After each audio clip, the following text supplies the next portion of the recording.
നമ്മുടെ യാത്ര എന്ന് പറഞ്ഞാൽ വയനാട് കുറുവ ദ്വീപിലേക്കാണ്. കുറുവ ദ്വീപിലേക്ക് പോകുന്നത് നമ്മൾ സുൽത്താൻ ബത്തേരിന്ന് പുൽപ്പള്ളി റൂട്ടിൽ വേണം പോകാൻ. അവിടെ നിന്ന് വേണം നമുക്ക് കുറുവ ദ്വീപിലേക്ക് പോകാൻ. പ്രകൃതി അറിഞ്ഞു നൽകിയ സൗന്ദര്യമാണ് കുറുവ ദ്വീപ്. നമ്മൾ പോകുമ്പോൾ രണ്ട് സൈഡും കാടുകളാണ്.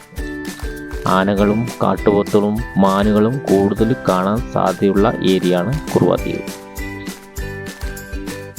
കുറുവ ദ്വീപ് നമ്മൾ കണ്ടു കഴിഞ്ഞ് നേരെ നമ്മൾ ചേകാടി വഴി മാനന്തവാടിയിലേക്ക് എത്താനുള്ള വഴിയുണ്ട്. ആ സൈഡിൽ കൂടി പോകുമ്പോൾ നമുക്ക് മാനന്തവാടി പോയാൽ പരശുരാജാവിൻ്റെ ശവകുടീരം കണ്ട് നമുക്ക് മടങ്ങാം. വയനാട് ടൂർ വരുന്ന എല്ലാവർക്കും ഈ റൂട്ടിൽ വേണം സഞ്ചരിക്കാൻ.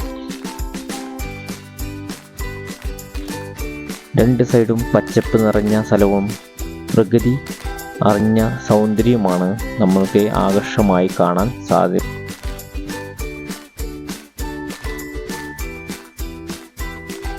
കുറുവ ദ്വീപിൽ നമുക്ക് കുളിക്കാനുള്ള സൗകര്യമുണ്ട്.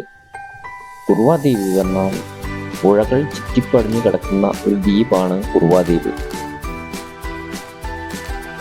കുറുവ ദ്വീപിൽ ഈ സൗന്ദര്യമാണ് എല്ലാവർക്കും ഇഷ്ടപ്പെടുന്നത്.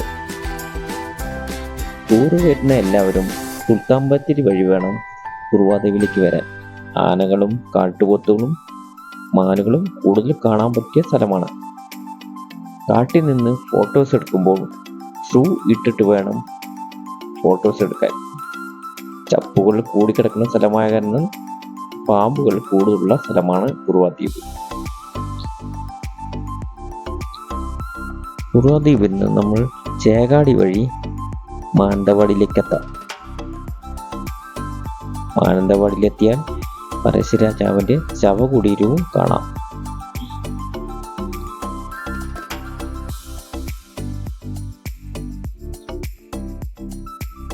മരങ്ങളും പച്ചപ്പും നിറഞ്ഞ സ്ഥലമാണ്. അങ്ങനെ നമ്മൾ ചേകാടി പാലമെത്തിയാൽ നിറയെ വയനാട്ടിൽ പെയ്യുന്ന മഴ വെള്ളമെല്ലാം ചേകാടി പുഴയിലേക്ക് എത്തും.